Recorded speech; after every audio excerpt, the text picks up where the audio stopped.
Vamos dar início, então, ao nosso encontro de estudos para o Livro dos Espíritos dessa noite.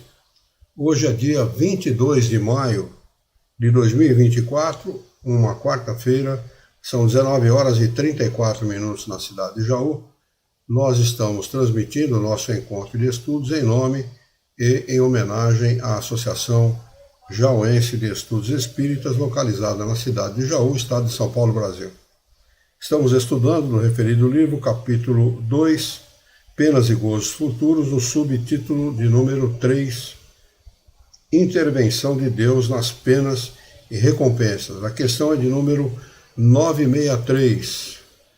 Lá pelo YouTube nós não temos ninguém e pelo Facebook nós temos a Marlene Branco e a Dercy Barros. Uma boa noite a elas. Muito prazer tê-las conosco. Aqui pelo Google Meet, o Alexandre e a Érica conosco. Muito bem, vamos lá então. Na questão de número 963, Kardec pergunta aos espíritos superiores o seguinte: Deus se ocupa pessoalmente de cada homem? Não é ele demasiadamente grande e nós muito pequenos para que cada indivíduo em particular tenha a seus olhos alguma importância? Resposta dos espíritos superiores a Kardec: Deus se ocupa de todos os seres que criou. Por menores que sejam, nada é demasiado pequeno para a sua bondade. Quer dizer, contrariando todas as ideias filosóficas e religiosas da época de Kardec e da nossa época também, não é? Deus cuida, sim, de cada um de nós de forma particular. Ele sabe o que vai no nosso coração. Ele sabe, aliás, exatamente o que vai nos nossos corações. Ninguém é capaz de enganar a Deus dissimulando uma atitude ou um pensamento ou um ato, não é? Nós não podemos, com ele nós não usamos, aliás, não é só com ele, com os espíritos também. Nós não usamos de hipocrisia, como nós nos utilizamos com os outros encarnados, mostrando uma coisa e fazendo outra, né? Dando a mão por um lado e dando um tapa pelo outro, né? Que é muito comum aqui no nosso mundo, né? Há homens realmente muito perversos que utilizam desse subterfúgio da hipocrisia para prejudicar, falar mal, atormentar a vida das pessoas e etc. E assim não acontece com Deus. Nós não somos capazes de enganá-lo. Ele é nosso Criador e as pessoas precisam sempre lembrar disso. Nós não estamos aqui por acaso, nós fomos gerados do nada, como querem alguns materialistas, não é? Simplesmente aconteceu lá um raio de sol, de calor que incidiu em cima de um ser, né? De uma célula, essa célula se transformou em duas, etc. Isso não existe. Nós somos criados propositalmente com inteligência e pensamento para nos desenvolvermos, para alcançarmos os píncaros da glória, ou seja, o mais alto posto da felicidade que um espírito possa alcançar, que é o de espírito puro. E todos nós chegaremos lá, indistintamente, porque este é o desejo do Criador. O Criador deseja que todos os seus filhos sejam infinitamente felizes, no mais alto grau do significado desta palavra. É preciso confiar nisso, porque se o homem não confiar nisso, ele fica perdido, não é? Diante daquilo que ele vê no nosso mundo. São tantas sombras lançadas sobre a nossa vida, que o homem que se deixa levar por isso, ele se deixa envolver por essas sombras e acaba não vivendo aquilo que ele poderia viver já desta vida, né? Manter a sua consciência tranquila, manter o seu rumo reto, rumo certo, confiando irrestritamente no Criador, independentemente do que aconteça à sua volta, né? O maior exemplo disso foi Jesus de Nazaré, né? Que foi dado a ele o pior de todos os castigos. Ele foi imolado numa cruz que era dada aos piores dos piores da época dele. O romano só crucificava o que realmente não prestava, o pior dos piores. E Jesus, que não devia absolutamente nada, foi colocado naquela cruz e, de forma resignada, pediu que Deus perdoasse a todos, porque eles não sabiam o que estavam fazendo, não sabiam mesmo. Né? Não sabiam mesmo. Ignorantes, como muitos até hoje, né, não sabiam o que estavam fazendo. Eu queria fazer um comentário sobre o que você acabou de falar. Claro. Se as pessoas tivessem o mínimo esclarecimento, a mínima informação de como funciona a realidade espiritual, elas aprenderiam que Deus julga pela intenção. E quando nós falamos sobre isso, o materialista ele entra em parafuso, né? Ou pela falta de conhecimento, pela falta de esclarecimento, ou porque não quer ouvir isso, né? Porque, como você já falou inúmeras vezes, ele fica desnudado perante a realidade espiritual, né? Então, a partir do momento que Deus julga pela intenção, todos os espíritos, os bons espíritos, os que estão à sua volta, sabem o que você está pensando pela tua intenção. Então, é simples de nós compreendermos isso. E seria tão bom se as pessoas mudassem a sua forma de agir, né? Porque sofreriam muito menos, né? E passariam perrengues muito menores, né, Luiz? Sem dúvida. O grande problema do homem é realmente a ignorância. E uma coisa chamada paradigma. Né? O sujeito está ali no quadradinho dele e não quer sair daquele quadrado. Essa é a verdade.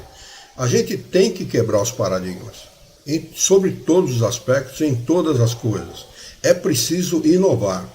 Né? E eu não estou falando aqui da gente inovar por querer ser inovador, absolutamente, mas estar sempre aberto, ou seja, o que Kardec chama de ser positivo. Não ter ideia pré-concebida a respeito das coisas. Porque se o sujeito se aproxima para aprender alguma coisa com ideia pré-concebida, ele não vai aprender nunca. Né? Então nós precisamos estar abertos. Espera aí, não presta, espera aí, vamos conhecer. Não é isso? Vamos ter contato e vamos conhecer. Não, realmente não presta mesmo, não quero isso para mim. Ou então, espera aí, não é bem o que eu pensava. Eu conheço, nós temos na família um sujeito muito doce, que é primo da Yara, chamado Mário. E o Mário era um cara, para vocês terem uma ideia, ele era caixa do Banco do Brasil. No tempo que se recebia a aposentadoria pelo Banco do Brasil. Uma época lá no Brasil que o INSS pagava a aposentadoria pelo Banco do Brasil. E quem recebia aposentadoria naquela época era gente de 60, 65 anos para cima. E ninguém queria trabalhar com esse pessoal. Ninguém queria trabalhar, especialmente na cidade em que ele morava, que era uma cidade relativamente pequena, onde o pessoal ia, o pessoal da roça, o pessoal do sítio e tal, ia lá para receber aposentadoria, eram pessoas lentas, pessoas de difícil raciocínio, enfim, tinha lá os seus... E ninguém queria trabalhar. Quem colocava para trabalhar com o pessoal? O Mário. Então o Mário, no final do ano, ele ganhava galinha, porco, ele ganhava pato, ele ganhava milho. O Mário era esse tipo de cara. Né? O cara, realmente, quando eu falo doce, eu falo nesse sentido. Afável, sabe? Uma pessoa extraordinária. E o Mário, católico de carteirinha, mas católico assim, católico realmente daqueles apostólicos romano, corintiano, e não saía do quadrado mesmo, ele estava ali. Bom, o Mário aposentou. O Mário aposentou e nós tivemos uma festa que reuniu toda a família Caricati, que a Yara, por parte de mãe, é Caricati, o nome dela é Caricati Rufino, sobrenome dela, e por parte de mãe, ela sendo Caricati, foi convidada para essa festa, e eu participei da festa também como marido dela.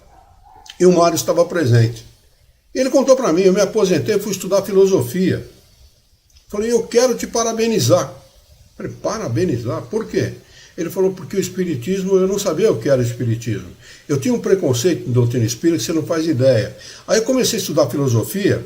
Quando eu falei para o meu professor de filosofia, não presta, ele falou, vamos examinar. Falou, vamos conhecer. Depois que nós conhecermos, aí você vai ter uma opinião abalizada a esse respeito. Eu estou falando especificamente da doutrina espírita porque ele, sendo católico, não admitia, em hipótese nenhuma, a doutrina dos espíritos. Então é isso. Isso vale para qualquer tipo de ideia. Nós precisamos abandonar aquela ideia que é originária na nossa família, de avô, de avó, tios, pais, etc., para sair do quadrado, sair do paradigma. Examinar. Porque quanto nós perdemos não fazendo isso? E perdemos muito, né? Aliás, perdemos muito. Quando a gente é preconceituoso, se perde muito, né? E Deus sempre abre essas portas para que nós venhamos a adquirir conhecimento. Porque o conhecimento é a base do progresso do espírito. Não tem outra maneira. Estamos aqui para adquirir conhecimento, né? Esta é a base do nosso progresso. Desenvolver a inteligência e o pensamento. A Aparecida André Reis está conosco. Obrigado pela sua presença, Aparecida. Seja bem-vinda. Ela deu uma boa noite a todos aí, estou retribuindo.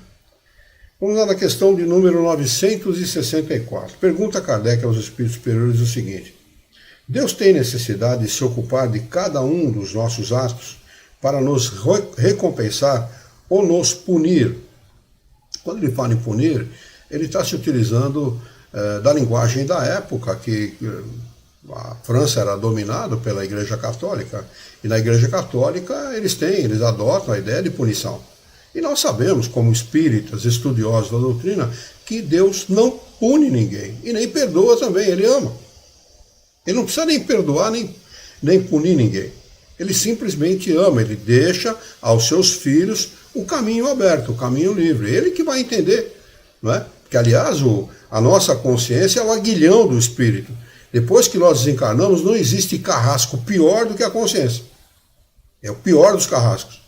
Principalmente depois de desencarnar. Já durante a vida, tem muita gente que ao final da sua vida, ou lá pela metade para frente, começa a sentir o peso da culpa e tem seríssimos problemas para viver, né? Mas como desencarnado, como espírito, ele tem aí realmente um senhor de um carrasco nele mesmo, que é a consciência.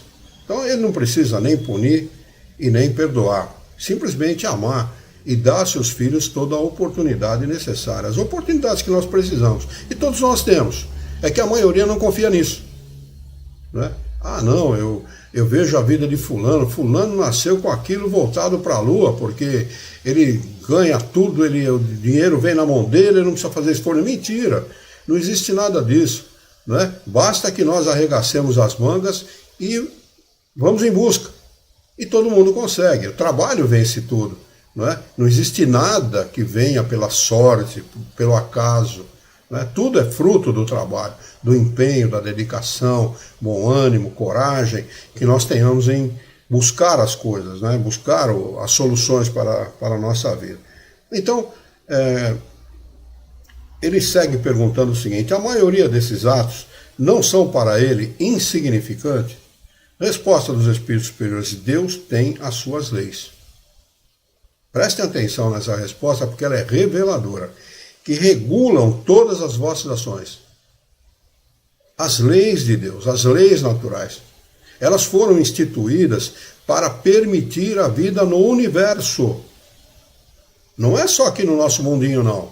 No mundinho azulzinho, como falou o astronauta lá, que está perdido no espaço, jogado no espaço. Um mundinho pequenininho, que comparado a outros mundos é quase que insignificante, um grão de areia no universo, né? No universo, todos os espíritos, a vida de todos nós é regulada por essas leis.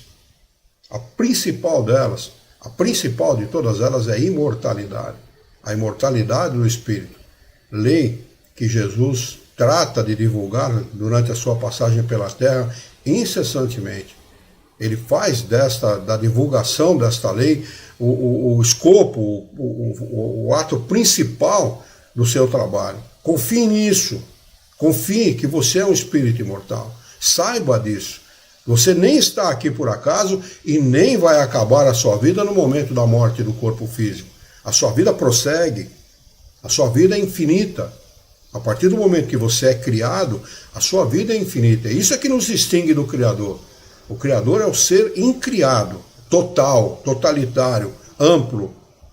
Não é? Nós não, nós somos criados. Mas a partir do momento que nós somos criados e nos tornamos uma individualidade, a nossa vida é como a dele, infinita, imortal. Não é? Nós não somos eternos. Eternos é somente Deus, que é absoluto. Não é? Nós somos imortais, mas somos imortais.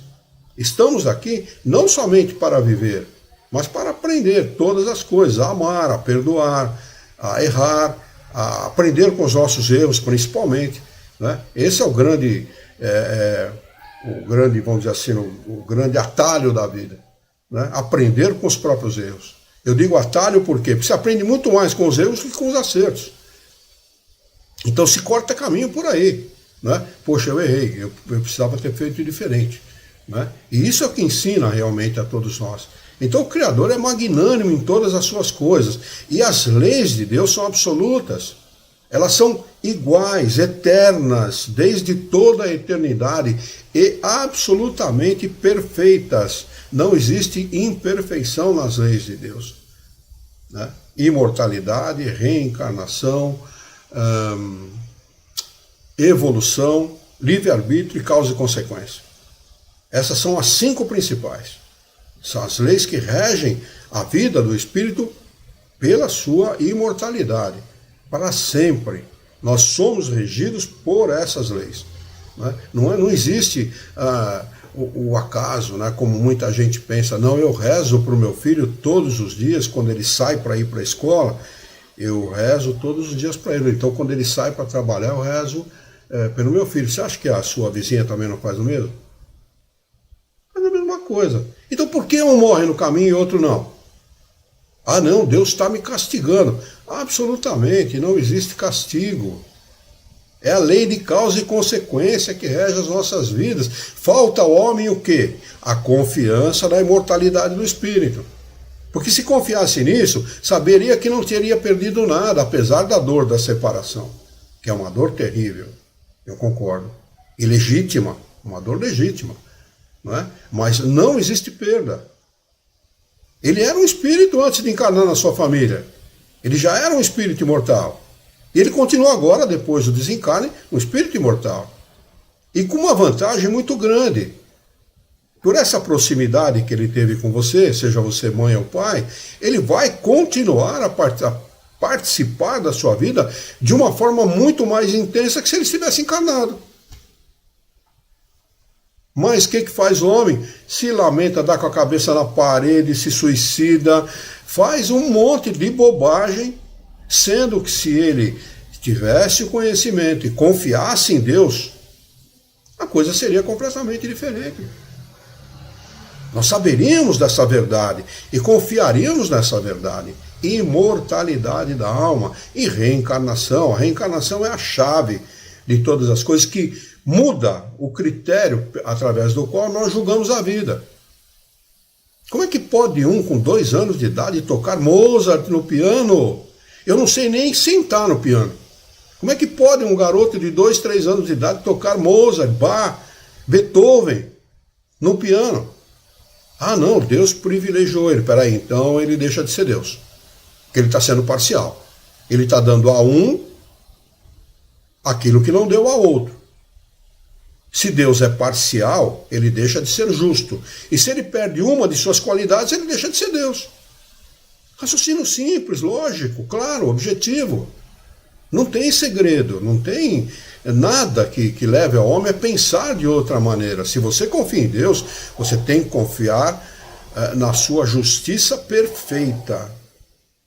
Nas qualidades dele, não como um Deus parcial, que julga, que pune, que condena, que perdoa, que ama, porque aquele deu mais, o outro deu menos. Não, são leis que desde toda a eternidade foram criadas para reger a vida no universo.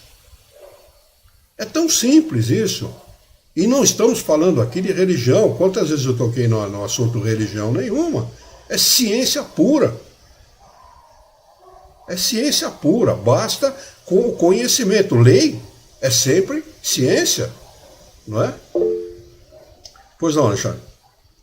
Mas é o que você falou, você não tocou no assunto religião, porque o Espiritismo nos proporciona um esclarecimento. E através do esclarecimento nós adquirimos conhecimento. A partir do momento que as pessoas não buscam o devido esclarecimento e são esclarecidas pelos religiosos, aí está feito o problema, né? Que é o grande problema da humanidade hoje, né? As pessoas não são esclarecidas, não têm conhecimento e é o que está aí fora. E é simples assim, né, Luiz? É isso mesmo. Bom, a gente acaba caindo naquele problema do paradigma, do modelo, né? E dá para entender perfeitamente por que as pessoas seguem o modelo. Pô, ele cresce junto com a avó, com o avô, com o tio, com o pai, com os irmãos e tal. Todo mundo dizendo para ele a mesma coisa. Espiritismo é coisa do demônio. Pô, ele vai descrer do avô, da avó, que o amou, que o protegeu, que o criou, que deu a ele alimentação, estudo, etc. Não, o espiritismo é coisa do demônio. Né? Então, e hoje me aconteceu... Pois não. Desculpe. Pode falar. Mas hoje me aconteceu uma coisa que eu vou ter que compartilhar com vocês. Eu fui ao mercado e quando voltei, quando estava saindo do mercado, cruzei com uma pessoa que eu conhecia, um rapaz que inclusive ele trabalha com construção, uma pessoa de um bom coração, e ele estava com o cabelo comprido, com barba, tem um olho um pouco claro, me lembrou aquela fisionomia desenhada de Jesus, né? Aquela famosa fisionomia. Eu até falei com ele, eu digo, olha, Daniel, o nome dele é Daniel, você está parecido com Jesus. Eu vou ter que dizer o que ele me disse. Eu achei que eu estava o elogiando, né? E ele me disse, como é que ele me falou? Ele falou, mas eu não, coisa horrível, eu não quero, algo desse jeito assim, não quero ficar parecido com Jesus. E aí eu digo, bom, ele não deve acreditar em Jesus ou algo do gênero, ou se ofendeu com a minha colocação, que eu fui na melhor das boas intenções. Então veja como essa falta de conhecimento e de esclarecimento que está aí fora é perturbador. Perturbadora. Para nós que temos um pouco de esclarecimento. Só esse comentário. É perturbadora e causadora de muitos transtornos. Transtornos de toda a ordem, que acabam atingindo a vida da pessoa em todos os aspectos, financeiro, moral, de comportamento, assim, de relacionamento. Ele me lembrou, ele falou, que ruim para mim, agora eu me lembrei que ele disse, que ruim para mim, ele dizendo, né, que ruim para mim ser parecido com Jesus. Eu dei tchau para ele, né?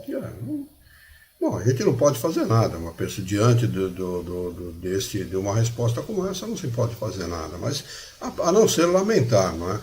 A não ser lamentar. Érica quer comentar alguma coisa, Érica? Tá bom, vamos lá. Então, eles seguem respondendo, se as violardes, a culpa é vossa. Sem dúvida, quando o homem comete um excesso, Deus não estende um julgamento para ele, dizendo-lhe, por exemplo, tu és um glutão, ou eu vou te punir.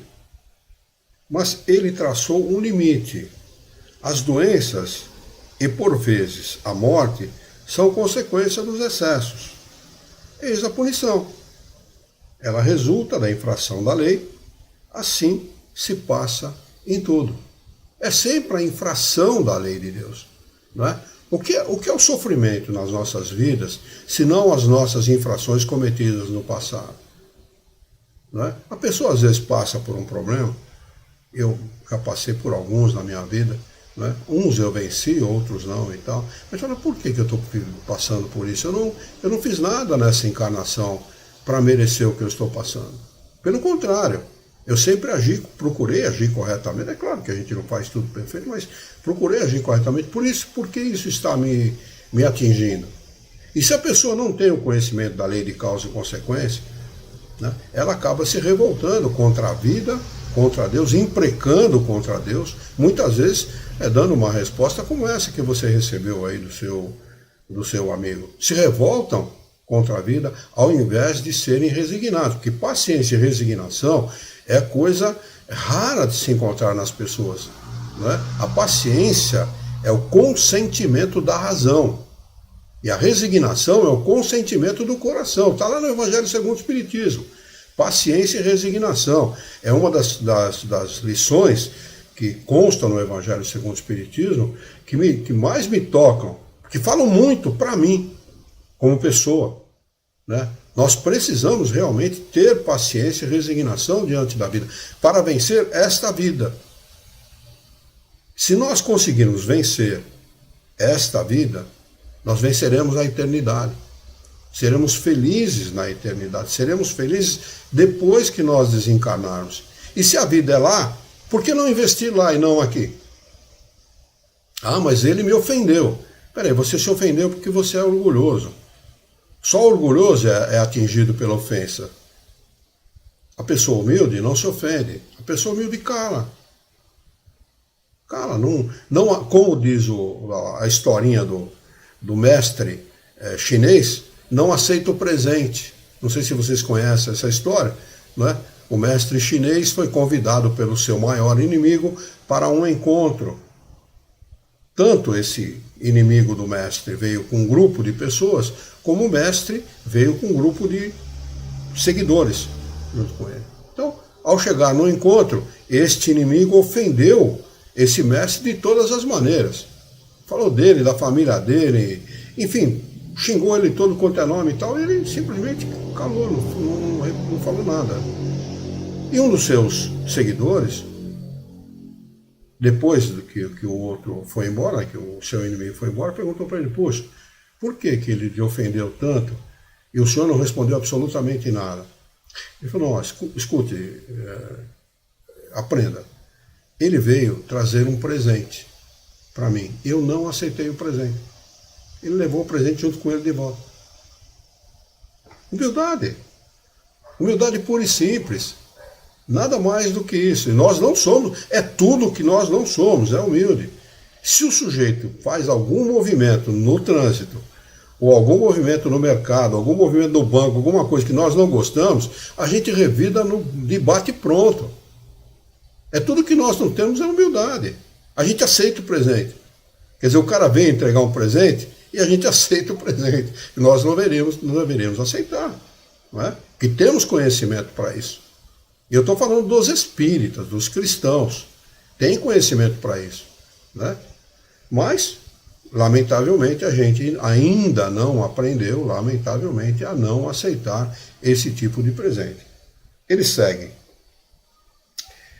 Sem dúvida, quando o homem comete um excesso, Deus não estende um julgamento para ele, dizendo-lhe, por exemplo, tu és um glutão e eu vou te punir. Mas ele traçou um limite. As doenças e, por vezes, a morte são consequências dos excessos. Eis a punição. Ela é resultado da infração da lei. Assim se passa em tudo. E Kardec faz um comentário muito pertinente a essa resposta, que ele diz o seguinte: todas as nossas ações são submetidas às leis de Deus. Não há nenhuma delas, por mais insignificante nos pareça, que não possa ser uma violação dessas leis. Por isso que Jesus, nas suas pregações, nos seus ensinamentos, disse, vós estareis na terra até pagar o último ceitil, o último centavo. E tudo aquilo que nós fizermos, que infraciona a lei de Deus, será resgatado por nós, de uma maneira ou de outra. É claro que, ao mesmo tempo que ele falou isso, ele diz assim, olha, o amor cobre uma multidão de pecados. Ou seja, através do amor, da prática da caridade, nós podemos quitar muitos débitos do passado. Não é? Mas nós certamente teremos que quitá-los. Não tem... a gente deve procurar ficar devendo o mínimo possível, principalmente para a nossa consciência. Se tivermos alguma pendência, e Jesus nos alertou para isso, olha, se você for fazer a oferenda lá no templo, que era o hábito no tempo dele, né? As pessoas irem fazer oferendas no templo, olha, deixa a tua oferenda aí e vai te reconciliar com o teu irmão. Se você conseguir se reconciliar com ele, você terá ganho o teu irmão. Né? Depois você pega a tua oferenda e leva lá, e oferece para Deus, para o teu santo, para quem você quiser. Mas antes vai e reconcilia com o teu irmão, porque é mais importante a reconciliação, não é? É mais importante nós estarmos bem com os nossos irmãos, Principalmente bem no sentido de foro íntimo, né? Nenhuma culpa em relação ao relacionamento com as outras pessoas. Não temos nenhuma culpa, a consciência não nos acusa de nada, nós perguntamos para a nossa consciência e ela não acusa, então está tranquilo, nós podemos levar a nossa oferta no templo. Né? Mas se não, disse Jesus, vai, reconcilia-te com o teu irmão enquanto estás a caminho com ele. Por que enquanto estás a caminho com ele? Enquanto você estiver vivo. Enquanto você estiver vivo nós sempre estaremos, mas encarnados. Porque depois de desencarnado a coisa complica e muito, a coisa é muito complicada. Então precisamos solucionar e solucionaremos as coisas aqui, se não nessa encarnação, numa outra. Há muitas pessoas que dizem assim, então eu vou deixar para a próxima. Folgado, né? O sujeito cruza o braço diante de tudo, por que ele não vai cruzar o braço diante de mais um problema? Né? Mas eu julgo que isso é, no mínimo, para dizer o mínimo, imprudente. Aliás, muito imprudente. Né? Todas as nossas ações são submetidas à lei de Deus. Não há nenhuma delas, por mais insignificante nos pareça, que não possa ser uma violação dessas leis. Se sofrermos as consequências dessa violação, nós não nos deveremos queixar, senão de nós mesmos, que nos faremos, assim, os artífices da nossa infelicidade, da nossa felicidade ou de nossa infelicidade futura. Essa verdade se torna sensível no seguinte apólogo, uma lição com fundo moral. Isso é um apólogo. Abre aspas. Um pai dá a seu filho a educação e a instrução, ou seja, os meios para fazer conduzir-se. Cede-lhe um campo para cultivar e lhe diz, : eis a regra a seguir e todos os instrumentos necessários para tornar fértil o campo e assegurar a tua existência. Dei-te a instrução para compreenderes essa regra. Se o seguires, o campo produzirá bastante e te proporcionará o repouso na velhice. Se não a seguires, nada produzirá e morrerás de fome. Dito isso, deixa-o agir à vontade. Fecha aspas. Não é verdade que o campo produzirá na razão dos cuidados que dispensar à cultura e que toda negligência redundará em prejuízo da colheita? O filho será, portanto, na velhice feliz ou infeliz, segundo tenha seguido ou negligenciado a regra traçada pelo pai. Deus é ainda mais previdente, porque nos adverte a cada instante se fazemos o bem ou o mal. Envia-nos espíritos que nos inspiram, mas não os escutamos. Há ainda outra diferença, e é que Deus dá ao homem um recurso por meio das novas existências para reparar os seus erros do passado, ao passo que o filho de que falamos não o terá, se empregar mal o seu tempo. Quer dizer, Deus é magnânimo em tudo, porque nós podemos deixar herança para os nossos filhos, bens materiais, instrução, boas escolas e tudo mais. Mas Deus dá muito mais do que isso, que é sempre oportunidade. Oportunidade infinita. Cabe a nós reduzir o tempo aqui na Terra. Cabe a nós, única e exclusivamente. É possível sair da Terra para um planeta melhor? Plenamente possível. Numa encarnação? Numa encarnação. Né? Mas cabe a nós. Se nós não nos esforçamos, não podemos nos queixar de que nos atrasamos. Somos os retardatários. Aliás, nós não somos espíritos terráqueos, viu? A maioria de nós não é espírito terráqueo. Nós estamos aqui exilados. Essa é a grande verdade. Né? Muitos não admitem isso e tal. Eu não sou assim e tal. Leia lá, questão 100 e seguintes do Livro dos Espíritos, que é a escala espírita, e você vai ver que tipo de qualidade moral tem o espírito que habita a Terra. Né? Os espíritos que habitam a Terra são espíritos imperfeitos, são materialistas, cruéis, violentos, orgulhosos, prepotentes, tem todas as qualidades, né? Qualidades que a gente vê aqui na Terra. diuturnamente. Né? Então, precisamos deixar o modelo que as pessoas passam umas para as outras e passar a agir de forma diferente. Né? As pessoas compreenderão a nossa maneira de agir? Absolutamente. Pô, você não bebe, você não sai, você não vai para balada, você não... E daí? Qual o problema? Eu tenho minha vida, eu ajo da maneira que eu acho melhor. Né? Então, nós vamos, por essa razão, deixar de habitar a Terra no futuro? Pode ser que não. Mas o importante é que nós nos adiantemos do ponto de vista moral, intelectual e moral. Isso é o mais importante, porque certamente reencarnaremos melhor numa futura encarnação. Aliás, é o meu maior objetivo. Né? Ter uma encarnação aqui na Terra mesmo um pouco melhor do que eu sou. Deixar de ser o que eu sou para ser um pouquinho melhor. Né? Esse é o grande objetivo meu, pessoal.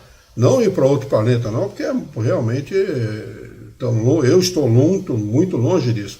Mas os espíritos superiores explicam que é possível, sim. E que há espíritos que, em poucas encarnações, deixam a Terra e vão habitar mundos bem melhores que o nosso. Se não houver nenhum comentário por parte dos companheiros, nada a acrescentar, ou se não ficou alguma coisa bem explicada, nós vamos passar para o item de número 4. Se alguém quiser comentar alguma coisa ou perguntar alguma coisa, é o momento. O subtítulo de número 4 é Natureza das penas e gozos futuros. Como acontecem essas penas e os deleites, né, os gozos no futuro. Questão de número 965. Pergunta Kardec: as penas e os gozos da alma após a morte têm alguma coisa de material? O tal do fogo do inferno, fogo que não se apaga, o sujeito lá com um tridente e tal, né, para nos espetar e tal. Tem alguma coisa disso? Existe alguma coisa nesse sentido? Porque era a ideia corrente no tempo de Kardec. A Igreja Católica, que pregava esse tipo de punição, depois eles acabaram se tocando e criaram lá, além do inferno, criaram o purgatório, né? Que era um negócio mais maneiro e tal, não sofria tanto, ficava um pouquinho lá, depois era levado para o céu e tal. Quer dizer, deram uma melhorada na coisa, mas até então era só inferno mesmo. Se estivesse condenado, estaria condenado pela eternidade a esse tipo de pena, esse tipo de punição, né? E a igreja mandava inclusive no Estado. Né? Por isso que, graças ao nosso querido Rui Barbosa, assessorado por grandes pensadores da época, criou a nossa Constituição laica, que era justamente para evitar a ingerência da igreja no Estado. Né? A nossa Constituição não é uma Constituição ateia, como muitos afirmam. É uma ignorância para isso. Ela é uma Constituição laica, ou seja, não tem religião oficial. Ou não deveria ter, né? Porque na prática acaba tendo. Né? Mas não, a nossa Constituição prevê isso. Né? O laicismo. Né? Uma Constituição laica. Então, os espíritos respondem o seguinte: não podem ser materiais, desde que a alma não é de matéria. O nosso espírito, ele não é imaterial, mas incorpóreo. Nós estamos à parte da matéria. Nós não somos matéria. Não poderíamos dizer imateriais, porque dizer imaterial significa o nada. Nós não temos entendimento de inteligência e nem meios de comparação para saber o que é ser imaterial. Não é? Fala, o espírito é imaterial, então não é nada. Não, peraí, o espírito é alguma coisa. Né? O espírito é alguma coisa. Mas ele os espíritos, para o bom entendimento, chamaram o espírito de incorpóreo, ou seja, sem corpo. Tudo aquilo que querem atribuir ao perispírito não tem nada a ver com físico, com material. O perispírito é apenas um elo de ligação entre o corpo físico e a matéria. E depois de desencarnado, entre a matéria e o espírito. O espírito só age sobre a matéria porque ele tem perispírito. É esse elo de ligação que permite o espírito agir sobre a matéria. Então vamos lá. Não podem ser materiais, desde que a alma não é de matéria. O próprio bom senso o diz. Essas penas e esses gozos nada têm de carnal, e por isso mesmo são 1000 vezes mais vivos do que os da terra. Quer dizer, você livra por um lado e é muito pior por outro. São 1000 vezes mais vivos, eles assim, ou seja, a intensidade do sofrimento é 1000 vezes maior. O espírito não tem subterfúgio, ele não tem como se esconder. Então vale muito a pena mudar encarnado, mudar para melhor, mesmo que seja um pouquinho, não importa. Comece esse processo. Aí que está a grande sacada do cara, né? Pô, se eu invisto na minha vida material, se eu pego lá todo o meu dinheirinho que eu conseguia juntar e tal, e procuro o gerente do banco, ou então vou lá e me intero de como aplicar esse dinheiro para render melhor e para estar seguro. Muitos compram ouro, outros compram dólar e tal, para assegurar a posse do dinheiro. Né? Se as pessoas aqui neste mundo fazem isso de uma forma tão intensa e tão criteriosa, por que não atentam para a imortalidade da alma e investem da mesma maneira na imortalidade, nos bens espirituais? Nos bens materiais nós somos professores, né? Ninguém precisa ensinar. O sujeito, aliás, com os meios de comunicação que nós temos hoje, né? Com as redes sociais, os meios de comunicação prontos e claros, né? Ensinando todos os truques que nós podemos nos utilizar, nós fazemos isso com maestria. Mas por que não fazemos o mesmo com o nosso espírito? Por que não fazemos o mesmo com aquele que vai sobreviver a tudo isso? E para quem isso não tem valor? Para o espírito nada que é material tem valor. Ele não leva nada. Os antigos diziam assim, caixão não tem gaveta. Você não pode colocar nada dentro do caixão, não tem como, aliás não tem como.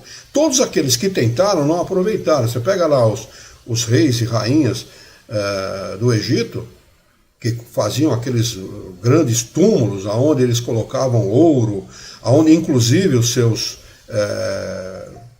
empregados, né, os seus serviçais, eram sepultados junto com ele, para que o servissem depois da morte, né? Ficou mais do que provado que eles não utilizaram nada, porque todo o ouro estava lá. E os serviçais viraram caveira como ele também. Ele só não virou caveira porque ele foi tratado, o corpo dele foi tratado e mumificado. Eles tinham tanta... A tecnologia deles era tão avançada na época que tem múmia aí de 3, 4, 5 mil anos, 10 mil anos, sei lá quantos mil anos, que está perfeitamente conservada do ponto de vista material. Uma aparência mais ou menos similar à que ele tinha, o corpo conservado e tal. Né? Mas só isso, nada mais. O ouro, as riquezas, estão todas lá. Ou pelo menos permaneceram até descobrirem o túmulo. Né? As estátuas de ouro e tudo que os reis e rainhas egípcios e outras culturas que faziam a mesma coisa, estão todas lá. Ninguém consegue levar. Né? Por melhor seja o mausoléu daquele que é sepultado no cemitério, mais bonito, mais suntuoso, mais luxuoso, né? Que seja adornado com pedras muito caras e tal, mármores de Carrara e tal, o defunto está ali do mesmo jeito, ele não vai se beneficiar daquilo. O que é material é material, o que é espiritual é espiritual. Não tem associação entre uma coisa e outra. A matéria, na realidade, é usada pelo espírito como meio de progresso. O corpo é um instrumento que nós nos utilizamos para progredir, para crescer, para evoluir. O termo correto é progressão dos espíritos. Apenas isso. Matéria só serve para isso. Tudo que é material só serve para isso. Porque nada nós conseguimos levar. Nada, absolutamente nada. Então, é preciso que nós como enquanto humanidade, entendamos isso, que é preciso começar a investir pesadamente, da mesma maneira que nós investimos nos bens materiais, investir nos nossos bens espirituais. Né? Como Jesus disse, eles são imperecíveis. Nada pode tomar de nós esses bens. Ninguém toma, aliás. Nem Deus, nem Jesus, nem ninguém toma de nós os bens espirituais. Muitos fazem brincadeira com isso, fazem chacota e tal, mas no dia do desencarne, é como diz na lição da semana passada, no momento da morte do sujeito, ele fica, como diz a molecada de hoje, pianinho. Acaba toda a graça do sujeito, né? Eu vou morrer, é complicado. Deus me livre, Deus me ajude, mãe me acuda, né? Eu conheço aí um grande político, na acepção do significado dessa palavra, que desencarnou, morreu, né? Por usar o linguajar popular, pedindo para o médico, pelo amor de Deus, de não deixá-lo morrer. Pelo amor de Deus, não me deixe morrer. E um grande político, poderoso, poderosíssimo. Mas assim, né? As pessoas aprendem, e às vezes aprendem da pior maneira, né? O espírito, uma vez desprendido, é mais impressionável. Por quê?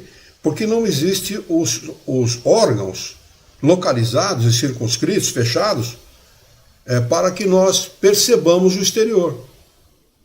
Nós precisamos dos olhos, que é um órgão circunscrito, para perceber, para enxergar, os ouvidos para ouvir, a pele para sentir, né? E os outros órgãos que nos faz perceber a vida. Para o espírito, não. Ele percebe por todo o seu ser, ele sente por todo o seu ser, ele enxerga por todo o seu ser, ele ouve por todo o seu ser. Então ele é muito mais sensível, ele está muito mais vulnerável nesse sentido, né? Ele é impressionável realmente, essa é a palavra correta. Bom, aliás, os espíritos são perfeitos quando se utilizam das palavras para transmitir uma ideia. Realmente impressionável. O espírito, uma vez desprendido, é mais impressionável. A matéria, não mais, ele enfraquece as sensações. Então as sensações são totais. Totais. Não precisa buscar adrenalina no mundo dos espíritos, que lá você vai ter muito. Não precisa fazer rapel, não precisa voar em parapente, nada disso, que lá a adrenalina é total, né? Se você busca adrenalina, você vai ter toda lá. Toda. E não paga nada, hein? Melhor de tudo é isso. Não paga absolutamente nada. Muito bem. Questão de número 966. Deixa eu ver como é que está o pessoal no YouTube. Não temos ninguém. E lá na Aparecida André Reis comentou: o estudo é muito instrutivo. Gratidão. Nós é que agradecemos, Aparecida, mais uma vez a sua presença. O estudo deste livro é realmente muito esclarecedor e instrutivo. Que você continue com a gente sempre que você puder, viu? Questão de número 966. Perguntam os espíritos superiores a Kardec: por que o homem faz ideias tão grosseiras e absurdas das penas e dos gozos da vida futura? Grosseiras e absurdas. É isso mesmo. Esse é o termo perfeito para retratar o pensamento dos seres humanos a esse respeito, né? Eles respondem: inteligência ainda não suficientemente desenvolvida. Ou seja, em palavras simples, você é burro mesmo. Ou seja, você não quer desenvolver a sua inteligência. Porque burro ninguém é. Inteligência todos têm. Saibam aqueles que estão ouvindo ou que ouvirem futuramente este vídeo. Aliás, singelo, simples, não tem o propósito de ser melhor que ninguém, que todos os espíritos no universo têm dois atributos básicos: inteligência e pensamento. Todos, indistintamente. Uns mais desenvolvidos, outros menos. Mas como é que nós desenvolvemos a nossa inteligência? Trabalhando, estudando, nos empenhando, nos esforçando nesse sentido. Aí o cara cruza os braços, não quer saber de nada, né? E ele não vai conseguir desenvolver a inteligência. Por isso que ele diz assim: inteligência ainda não suficientemente desenvolvida. Desenvolvida, porque ter todos nós temos. A criança compreende da mesma maneira que o adulto? Perguntam eles. Aliás, isso depende também do que se lhe tenha ensinado. Aí que mora o perigo. É nesse ponto que há necessidade de uma reforma. Mudar o paradigma, mudar a maneira pela qual nós instruímos as nossas crianças. Isso não é deixar de ser rigoroso e ser exigente para com a criança. A criança não pode ter trégua. Ela tem que ser educada. Eu, na minha ignorância, costumo dizer o seguinte: converse com seu filho, muito. 1, 2, 3 vezes. Não ouviu? Jogue na parede. Tem que obedecer. Ela tem que entender que ela tem que obedecer hierarquicamente a seu pai e a sua mãe.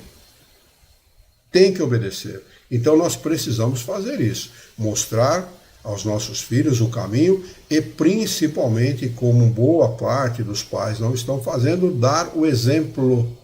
O exemplo, ele realmente arrasta. As palavras conduzem, né? Nós conduzimos através das palavras. Mas o exemplo é fundamental. Jesus ensinou pelo exemplo. Não é? Jesus de Nazaré, ele não somente ensinava pelas palavras, como agia segundo aquilo que ele ensinava. Por isso que os Espíritos dizem que a tua conduta esteja de conformidade com as tuas palavras. Nós precisamos agir exemplificando, é nossa obrigação, principalmente aqueles que têm conhecimento. Nós temos mais responsabilidade, uma responsabilidade muito maior do que as outras pessoas. É nesse ponto que há necessidade de uma reforma. E ele segue: vossa linguagem é muito imperfeita para exprimir o que existe além do vosso alcance. Por isso foi necessário fazer comparações, sendo essas imagens e figuras tomadas como a própria realidade. Mas à medida que o homem se esclarece, seu pensamento compreende as coisas que a linguagem não pôde traduzir. Não é ir contra a maneira pela qual as pessoas entendem a vida, a Deus, a religião e as coisas, não. O esclarecimento, ele não vai contra quem quer que seja. O esclarecimento, simplesmente, ele destrói a maneira pela qual, errada, a maneira pela qual, atrasada, o ser entende uma determinada coisa. Isso vale para tudo e para todas as coisas. Nós, quando éramos crianças, entendíamos a vida de uma outra forma, de uma outra maneira. Aliás, que maravilha, né? A ignorância é uma bênção, né? Que maravilha.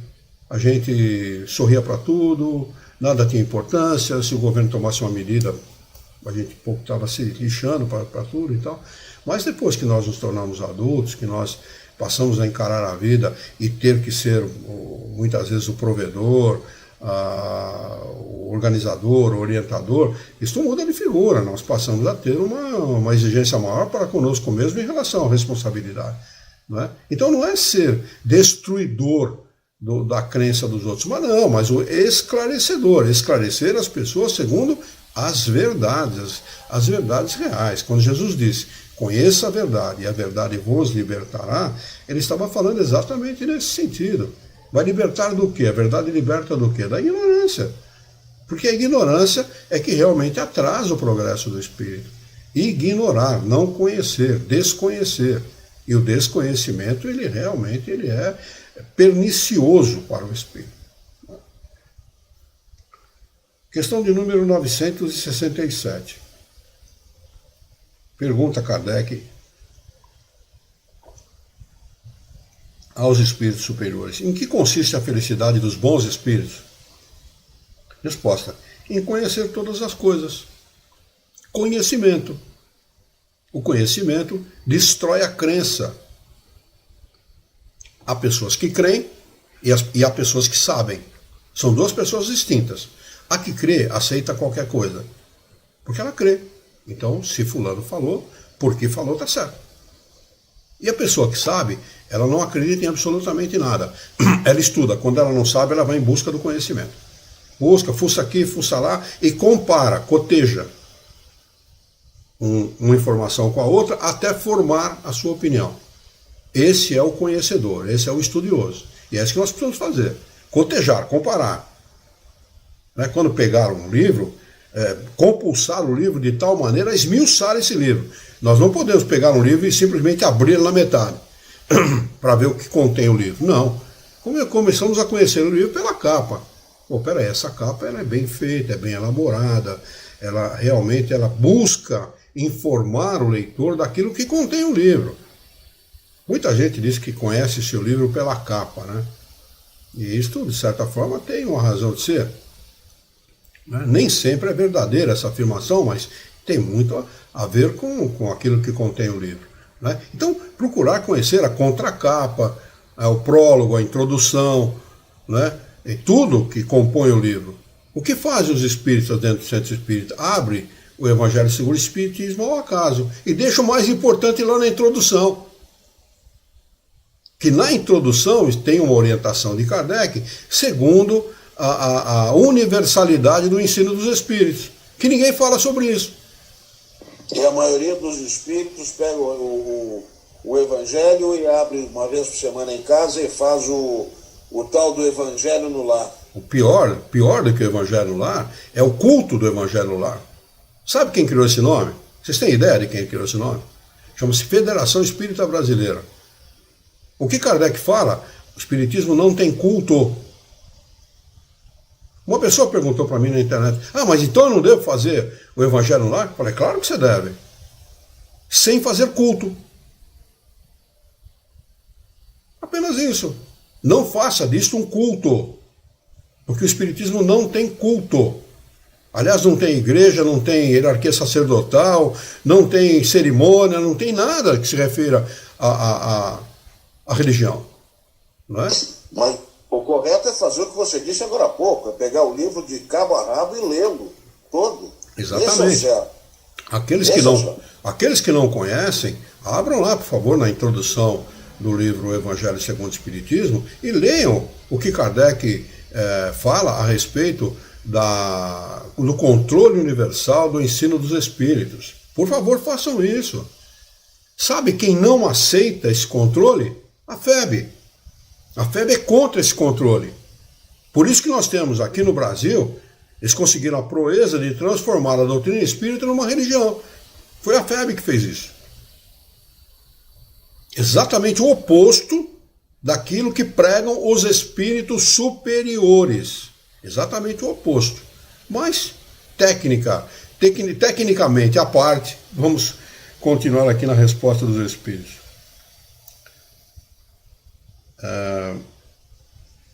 Não ter ódio, nem ciúme, nem inveja, nem ambição, nem qualquer das paixões que fazem a infelicidade dos homens. Isso é que consiste a felicidade dos bons espíritos. E não está falando aqui de espírito perfeito, hein? Um bom espírito não é um espírito perfeito. Ele ainda está na metade, menos da metade do caminho ainda. O amor que os une é para eles a fonte de uma suprema felicidade. Não experimentam nem as necessidades, nem os sofrimentos e nem as angústias da vida material. Está falando do desencarnado, né? São felizes com o bem que fazem. De resto, a felicidade dos espíritos é sempre proporcional à sua elevação. Somente os espíritos puros gozam, na verdade, da felicidade suprema. Mas nem por isso os demais são infelizes. Aliás, é possível ser feliz aqui na Terra. É possível, plenamente possível. Consciência tranquila, a posse do necessário e a fé no futuro. Essa é a receita da felicidade.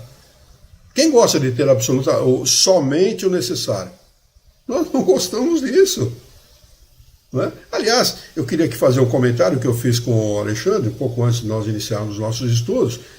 Se vocês não sabem o que significa ter a posse do necessário, eu vou contar uma historieta que eu contei para o Alexandre agora há pouco.